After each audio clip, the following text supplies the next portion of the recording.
And today I'm going to show you how I made a card with the framed scene stamp set bundle from Stampin' Up's upcoming, it'll be March 4th online exclusives. So this is one of the new bundles that you can get your hands on. Demonstrators can pre-order or customers will be able to order it, like I said, beginning on the 4th of March. And it's a really pretty one, kind of, I don't know, kind of almost has a little bit of a vintage feel to it, to me anyway, when I look at it. And it's, like I said, it's pretty easy to use. Love the frame dies that we've got. Love that we've got some more oval options because I'm always looking for those. And so, yeah, so it's a pretty little set. And we're going to use the lighthouse image from it today, but there are lots of other good ones to pick from as well. And I think this card, actually, you could kind of turn the orientation a little bit if you wanted to do one of those. And then these three will all fit in the vertical frame that I have done here. So I see Carol and Dee Dee and Carol and Sally and Pam.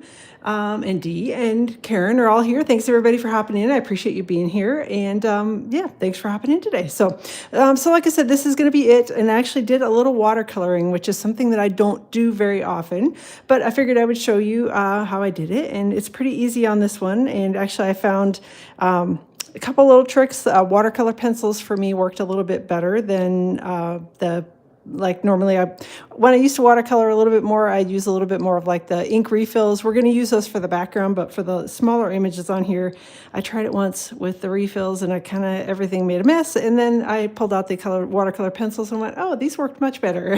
So I see, yeah, thanks for hopping in, Daryl and Cindy and Debbie and Karen. All right. So again, that's the card we're going to be making. Framed Scenes is the name of the stamp set. Well, bundle, I guess, not just stamp set. So again, it's got just some pretty kind of outdoor images. I love the little cottage, the little road, and the bridge one is cute too. And then of course, lighthouses are definitely one of my favorite things. And then there's a cute little tree house as well. So lots of good options depending on which your favorite image is in it.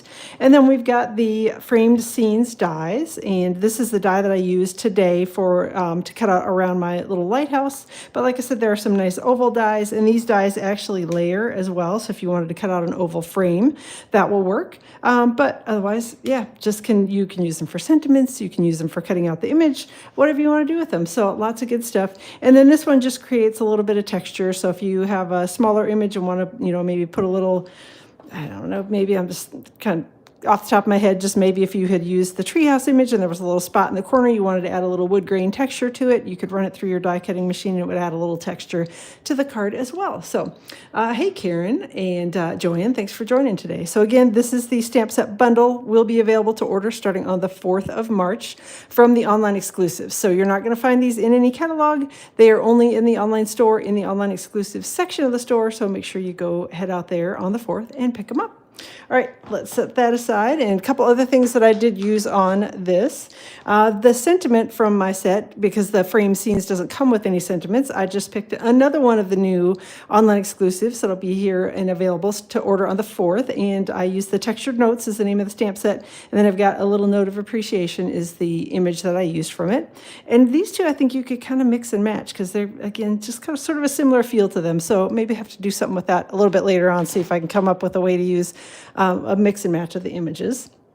And then my sentiment I actually cut out with the Wild Ferns dies because that middle rectangle fits perfectly around the sentiment, in my opinion. So that is what I used today. All right. A couple things before we get going. Don't forget, we are doing a little fundraiser to help those out who were affected by the California wildfires. There's a little scan code here. I don't know if you can like scan it through here. Probably not. Probably have to go out to my blog. So if you go to my blog, all the details are posted there. We're asking for a $20 donation.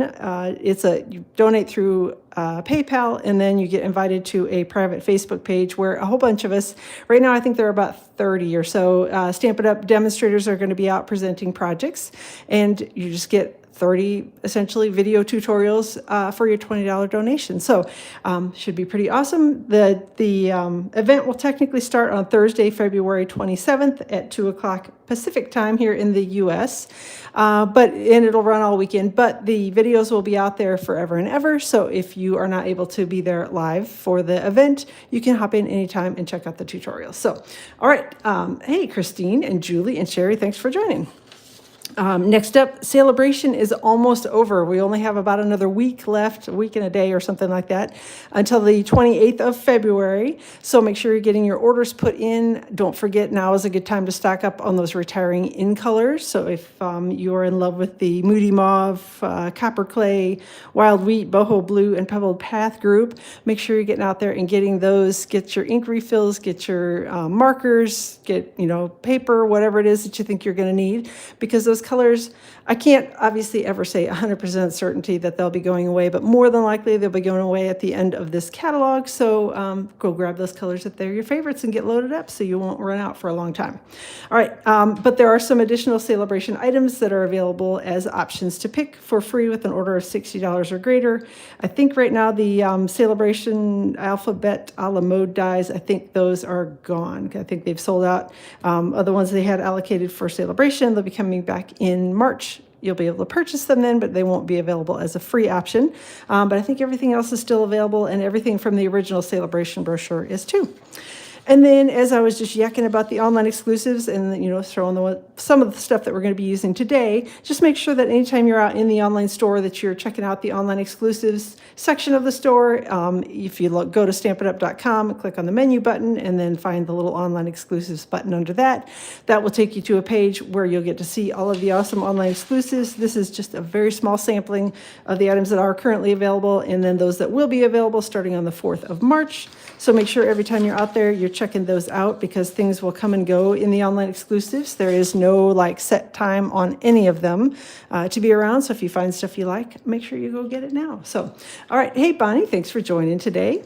All right. So I have got a Misty Moonlight card base. Almost called it Boho Blue, and I knew that was the way wrong color.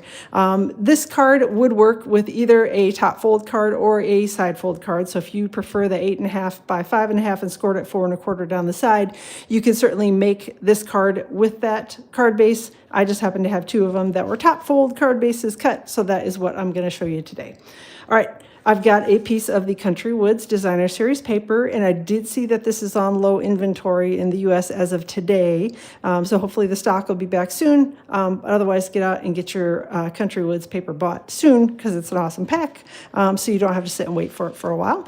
But this piece is cut to about 4 1/4 by 5.5, so it should cover the entire card front, if I've cut everything correctly. And we're just going to use a little bit of multi-purpose liquid glue to stick these two pieces together. And I use liquid glue when I'm gluing on big pieces like this that are going to cover the entire card front, because sometimes things get a little off center, or I don't stick them on quite correct. And it's nice to have just a little bit of wiggle room to get things lined up before it's stuck down for good. So then I've got another piece of the Country Woods Designer Series paper, and this one's about 1 3/4 by about 5 inches tall. And we're just going to stick that over here on the left-hand side of the card front with a little bit of Stampin' Seal. And you're getting to see a couple of different sides of that paper. It's an awesome pack, lots of great wood grain designs in it. And this sheet, the front and the back of it, I love them both. So definitely one of my favorites, and I'm kind of down to just the scraps left of this one. So I need to get a new pack myself. So, hey, Kathy, thanks for joining. All right, so stuck that together with Stampin' Seal. Then I've got a piece of the Fluid 100 watercolor paper. And this is cut to, I think it's about 2.5 by 3 1/4 is about the size of it. The main thing is you just want it to be a little bit smaller than the frame that you're going to be die cutting to go around it. And I've got the lighthouse image from the Framed Scenes stamp set, and Stays on Ink, which is one that I don't use hardly ever. So this is jet black Stays on Ink that I was going to use, or that I'm going to use. There's also a saddle brown Stays on Ink, which would also look probably pretty good with this one. It's a little bit lighter of a brown, so I didn't go with it because it's, I don't know, a little bit lighter brown than what I was looking for. So just making sure we get a good inked image here, and then we're going to stamp that here on the piece of Fluid 100 watercolor paper. Got a pretty good image there, so we'll just call that good and close up my Stays on Ink pad. All right. The next thing we're going to do, and I meant to let me grab my chamois quick. Hold on. just want to have something around if I get a little extra water that I can kind of sop up some of the extra water with. We are going to use the wide bristled brush, the water painter brush, and it's full of just water. If you're not familiar with these, the caps go on backwards, at least backwards from what I would normally do. Normally you say righty-tighty, lefty-loosey. These are the opposites. You go left to loosen it and fill it up. They just put water in it on the top and then screw it back on, turning it to the right. So to me, they're backwards, but all good. As long as you know that, then you're good to go. So, all right. So we're just going to use a little bit of water and we're going to wet the paper here. And it's okay if it goes over the top of the stamped image because StazOn is a waterproof ink, but I'm just basically trying to get the edges of it with water on it.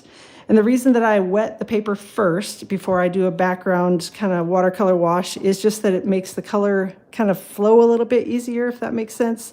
You don't get a lot of real dark spots and things on it if you wet the paper first. At least it works better for me. So, all right, got a little Pool Party ink refill. Just going to put a little dot of that on a block. And then we're going to squeeze, get a little bit of water out of the water painter and mix the water and a little bit of the ink. And then we're going to go to the background of our little stamped panel here and just going to spread the Pool Party ink around the background. And it's okay if you go again a little bit over the stamped image, no problem at all, because you're going to be watercoloring that with different colors and they'll be much brighter than the background is, so it's okay, no worries. Watercoloring is supposed to be a little bit messy, so don't worry about that. And also when you're doing backgrounds like this, you're never going to get it perfect. It's never going to look exactly the same twice, so you just kind of want to get it to look like a sky, and that's the main thing.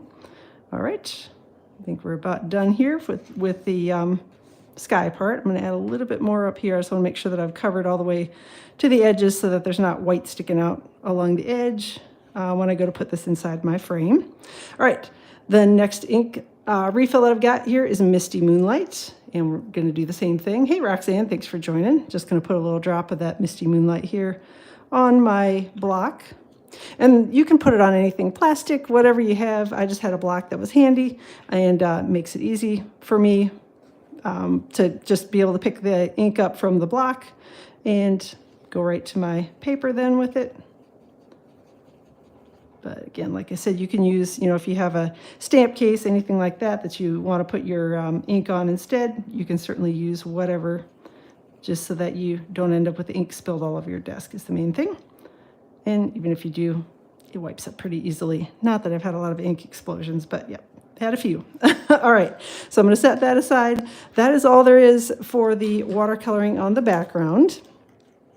Goodness, I got a mess going here already. And like I'm always yakking on when I'm doing heat embossing, Stampin' Up! Heat tool has a level 1 setting. It's much quieter, I'm sure. You can probably tell the difference. But a level 1 setting that you can use for drying if you're doing things like watercoloring. See, I'm always yakking about that. And this is one of those times when you can definitely do that. It speeds up the drying process a little bit.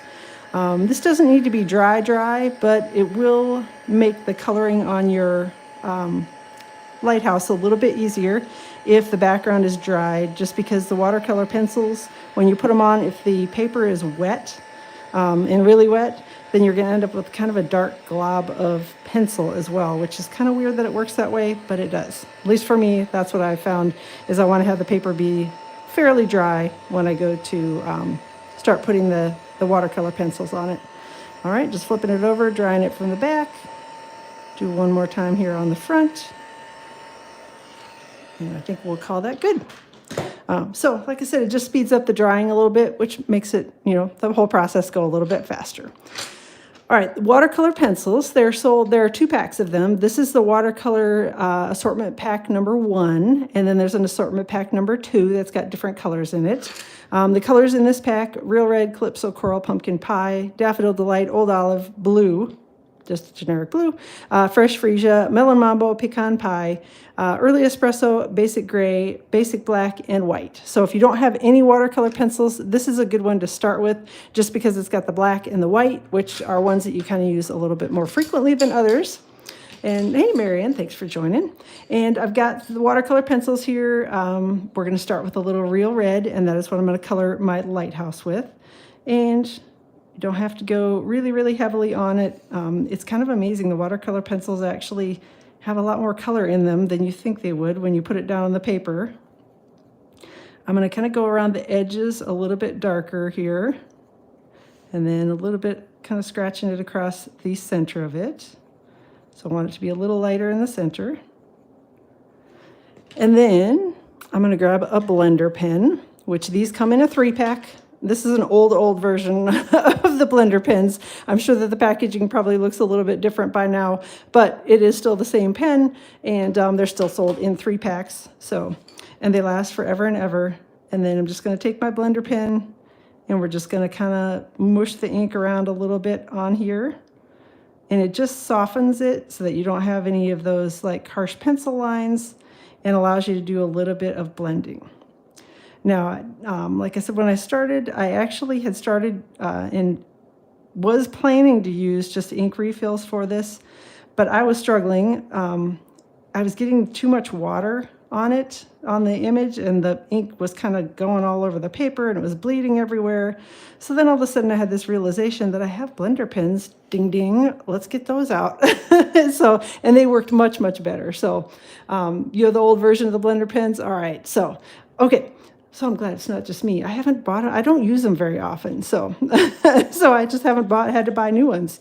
When you're using blender pens and changing colors, you just want to scratch on your grid paper or scrap paper until they come out clear, and then you're ready to start with the next color. So, all right, got basic gray is going to be next up, and we're going to do the very top of the lighthouse with that. And then kind of anything that looks like it might be metal. That was what I thought this looked like a color for metal, so went with the basic gray. Although I think you could, you know, if you wanted it to be white or whatever, I mean, I don't think it matters. I think lighthouses, they kind of paint all sorts of bright colors. So, all right, adding a little bit of basic gray here around the windows and door frame. Oop. Something is clanking together on my table. Apparently I'm wiggling it too much. And then I also used this to color in the roof of the little house that's attached to the lighthouse. And I colored that in a little bit darker, and then just did a little bit of color on the actual little house attached to the lighthouse. So I wanted that to be a lighter gray. And then the last thing that I colored with the basic gray were the little rocks down here on the shore. And then again, we're just going to grab the blender pen and do the same thing that we did with the red, and just kind of blend together and soften the ink or soften the edges a little bit so there's not really harsh lines anywhere. And then same thing here, we're just going to take that little bit, as you can see, without coloring a bunch on the house, it just gives you a little bit lighter color than it does on the roof. So you can tell there's a difference between the two colors, but not way different. The other thing that I colored in that I forgot to color on here is this little base around the lighthouse. So we'll add that as well. Do the little bit of brushing over the top of that. And then again, oh, and I forgot to blend the rocks. So there we go. And then just kind of swirl it on your grid paper until it comes out clear, and then go on to the next color. So, hey, Susan, thanks for hopping in. What other color do we have here? So I've got Old Olive, and that's what we're going to use for the trees. And again, you can just kind of swirl it on here. It doesn't need to be on really any certain way. I usually tend to start a little bit lighter, and then you can always go in and add more color if you want to do that. But it's a little harder to take it off. So if you get a little heavy-handed with the color, sometimes it doesn't work as well to try to remove it. You can kind of blot some of it out, but it's easier just to start with it a little bit lighter, and then you don't have to worry so much about it, having to try to take it off. Then I'm going to do the same thing here with the blender pen, just going to soften the ink up a little bit, do a little bit of shading with it, blending with it. Go back in here, make sure we get that area done in between the little posts on the lighthouse. And then I think it's supposed to look like grass for most of this kind of area around the land area. I think it's mostly supposed to look like grass, but I didn't want to do all grass because I figured that, you know, most places I've seen that are near the water usually have some sort of a little bit of a shoreline that's dirt of some sort. All right, next color we're going to use is pecan pie. And I'm just going to take that and color in my, I was going to call them stems. These would be like the tree trunks and the branches of the tree. Do a little bit of coloring in there. And then again, just adding a little bit of color here around the shoreline. And I also should have done that in the water with the red. So again, just going down into the water a little bit with the pecan pie. And then just kind of blending the two together here. Giving it a little bit of a softer edge on it. And I don't know that we really need to do over the tree trunks because they're pretty little and skinny. I forgot, because the lighthouse is reflecting in the water, I intended to add a little bit of color. So again, not very much at all, just a little bit of red and a little bit of the green around the edge here, since we've got, again, just, you know, a little reflection in the water there. And then we'll take the blender pen and sort of soften that up a little bit. And then again, scratching on the edge here. And then blending in a little bit of the green and the dirt look in the water. All right. Last thing we need to color is the lighted part of the lighthouse, and that's the kind of the little light up here at the top. So I put a little bit of Daffodil Delight up at the top, and then a little bit of Daffodil Delight here in the window. And then just grab my blender pen and blended those together, and then blended the little light in the window, and that's really it for the watercoloring. So it's super quick and easy to do, especially with the blender pens. If you have a little more control over your water painters than I do, you may be able to do this with water painters, but I found it easier to use the water painter for the large areas in the background, and then the blender pen for the small ones, just because I had much more control over it. So blender pen and watercolor pencils worked great for me. So, all right. The next thing that I did is, again, this is some of the Country Woods Designer Series paper, and now we got stuff everywhere. And this frame die from the Framed Scenes dies, and I just cut the piece of Designer Series paper with it. I'm sure you probably can't see it. I can see a little bit of the detailed cutting on here. It gives it a little bit of texture. If you use a solid cardstock, you definitely would be able to see the texture a little bit more. Because this has already got the wood grain on it, it doesn't show up quite as well as it would if you used more solid image or more solid cardstock. Then I'm going to grab a bunch of my little half Stampin' dimensionals, and we are going to stick those around the edges of this frame. And I'm going to try to keep them as close to the center of the frame as I can and away from the edges, just because I know that my piece of watercolor paper is slightly smaller than my frame is. So in order to try to avoid having the dimensionals stuck to my grid paper rather than the back of the watercolor paper, I'll just keep them as close to the edge as I can get them. And grab a couple more here. Stick another one there, probably another one here in the center, and I think we'll call that good. That should be definitely enough to secure it down pretty well. Come on, get the backings off of all of these. And hopefully y'all are enjoying your Friday. The weather here in New Jersey is freezing cold again. The sun is out and it's shining, like, you know, it should be nice and warm outside, and you step out and the wind is kind of whipping and woo, it's cold out there. So, all right, I'm going to take my frame and just place it over the top of my little lighthouse image here. I'm not going to smash it down too hard. Whoop, that's exactly what I didn't want to do. I didn't want to smash it down because I wanted to make sure everything was stuck where I wanted it to be. Let's try this again. There, I got dimensional backing still stuck on my finger. All right, oop, looks like we got a little bit hanging out here at the bottom. Come on, Amy. I don't know why I'm struggling to line this up so much. All right, better. It's still a little lopsided, but I don't think you'll be able to tell from the front of it that it's lopsided, so we will stick that down and call it good. All right, just using the dimensionals to stick it to the watercolor paper. So there's a little bit of a kind of a gap in between, or a little bit of a layer in between. And then I'm going to take some Stampin' Seal. You can use liquid glue if you prefer that as well. And we're just going to run a couple of lengths of it across the back of the watercolor paper. And I better set that aside. That was my block that was all had the little ink spots on it. I didn't want to end up with that on my card. And then we're just going to take this and we're going to stick it to the card front a little bit higher than centered. And we'll smush it down here with the Stampin' Seal.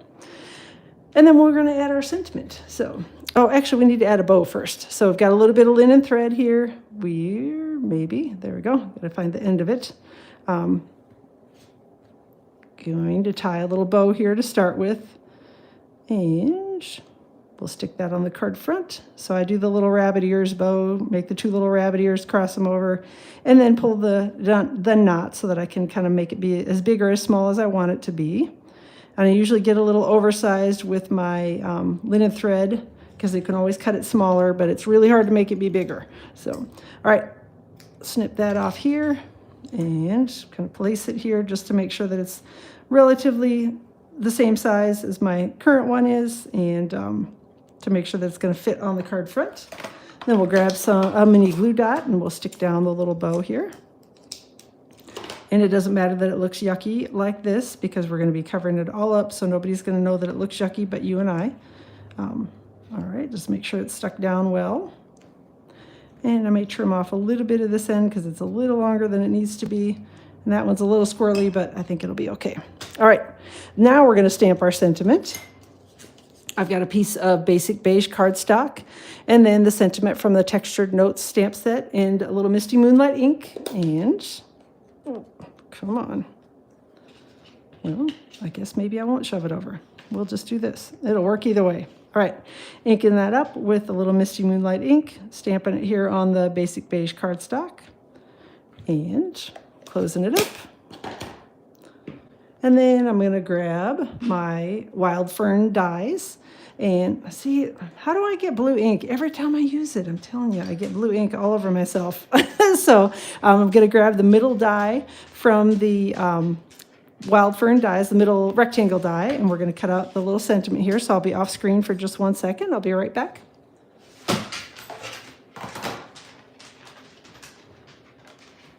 And the dog decided to get up.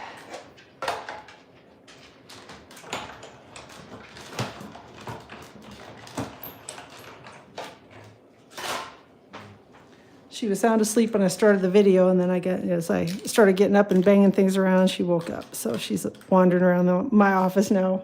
All right, got that die cut done. Whoop, and we'll just grab a little bit of Stampin' Seal and a Stampin' Dimensional to adhere this on. So I'm going to layer it over the top of my frame. So the Stampin' Seal I want to be up here, and the Dimensional I want to be down here. So we'll start with the Stampin' Seal. And we'll just put a little spot of that up here on the top. And then Stampin' Dimensional, I'm actually going to stick on the card front, and so that I make sure that it ends up around the bow in the spot where I want it to be, rather than having it stick right on top of that knot, and then it would cause trouble and make the sentiment kind of weird and lumpy, and don't want that. So just make sure that I've got the dimensional covered with my sentiment here, which it looks like I do. Smush it down on there, smush it down on the frame with the Stampin' Seal. And then we're going to grab a couple of the adhesive-backed textured dots, and these are in the current annual catalog. They're kind of a brass color is what I'd call them, and they've got just a little texture to them. To me, they look perfect with all things nautical and kind of anything wood grain or vintage or whatever. So they're good for everything. We're going to take the larger one and kind of tuck it in here underneath the sentiment. And then one of the smaller ones, and we'll put it right over here next to it on the actual sentiment panel and smush them down. And then the inside is all we have left to decorate. I've got a piece of basic beige cardstock, and again, another strip of the Designer Series paper that I used on the card front from the Country Woods Designer Series paper. And we're just going to adhere the two together with a little Stampin' Seal along the edge. And hopefully get it stuck on here fairly straight. Looks like I got it. We'll give it a smoosh down. It's a little bit longer than what it needs to be because you can always trim it down, but same thing with the ribbons and that sort of thing. You can always make them smaller. It's a little harder if you misjudge it and cut it too short. Then you're kind of chopping down the big piece of cardstock, where I find it's easier to trim off your designer paper and make it even if you need to trim anything. So, all right, I'm going to take this and stick it on the inside of the card. Try to get it lined up fairly straight. And then just fold it closed and grab the bone folder and give it a little smoosh. Make sure we got a good solid crease at the top. And that's it. So a quick and easy little watercolor card. And again, it's the Framed Scenes stamp set bundle that I used to make this. Got lots of great scenes that you can do all sorts of different watercoloring with. You can color them with blends too if you want to, but I feel like they kind of lend themselves to watercoloring for whatever reason. In my mind, that's what I think of when I see those images is watercoloring. So definitely give it a try. And if you're like me and struggle with the water painters, grab those blender pens and get your watercolor pencils. It's much easier, in my opinion, to color with those. So, all right, much more control than what you get with the water painters and an ink refill where it ends up like making a mess everywhere. At least I do. It's sort of like liquid glue. So, all right. Have a wonderful rest of your Friday. I will plan to be live around 2 o'clock Eastern Time next week, Tuesday, and then again around 2 o'clock Eastern Time next week, Friday. All the details for this card will be posted on my blog tomorrow, which is stampwithamyk.com. And I will link up directly to the blog post once it goes live in the morning around 8 o'clock Eastern Time so that you'll be able to head over there, grab the printable PDF tutorial, find the list of products that I use to create it, cardstock cuts, all that good stuff. So thanks again for being here, and glad you're liking the card, and have a great weekend, and hopefully it'll warm up for everybody. Yeek, I'm about done with winter. All right, chat with y'all soon.